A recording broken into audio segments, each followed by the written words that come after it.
हरि ॐ मानो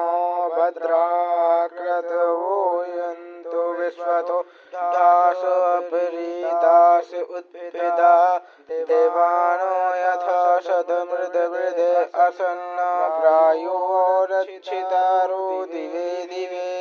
देवानां भद्रा सुमतिर्षिजो यतां देवानां रातिरवीनो निवर्तिताम् देवानां शक्यमुपसेदि मा वयं देवानायुप्रतिरन्तु जीवसे तान् पूर्वयानि विदाहुमहे वयं भगं मित्रमदितिं दक्षमस्त्रिदम् अर्यमरुडं सोममश्विना सरस्वतिना शुभगामयस्करत् तान्नो वातु मयो भुवातु भेषजं तन्माता पृथिवीं तत्पिता तव तद्ग्रावाणः सोमसुतो मयो भुवस्तदश्विन सृणतं दिशन्यायुवम् तमीशानां जगतस्त अस्थस्पतिं धियं जिन्वं वसेहुमहे वयं भूखानो यथा वेदसाम शतवृधे रक्षितारोपायुर्दब्धा स्वस्तैः स्वस्ति नः इन्द्रो वृद्धस्रवा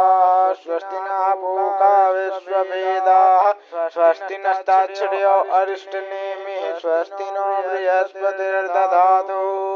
वृषदस्वामरुतः पृष्यमातरः शुभं यामनो विदितेषु जग्मयः अग्निजिव्यामनमासूरच्छसो विश्वेनो देवः औषागमन्यै भद्रं कर्णे विदृढयाम देवा भद्रं पश्चिमाचभिवर्यजत्रः स्थिररङ्गेष्टोष्टवागुं अस्तनूभिवर्यसेमहि देवहितं यदायुः शतमिन्नो वन्दे देवायत्र नश्चक्राजर्षन्तनो नाम पुत्रासो यत्र पितरो भवन्ति मानो मध्यारिषतो युर्गन्धो अदितिर्दौरितिरन्तरिक्षमदितिर्माता स पिता स पुत्रः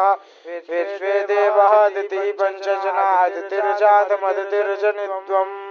ॐ शान्तिरन्तरिक्ष शान्तिर्त्वे शान्तिरापः शान्तिरोषधयः शान्तिर्वनस्पतयः शान्तिर्विश्वे देवः शान्तिर्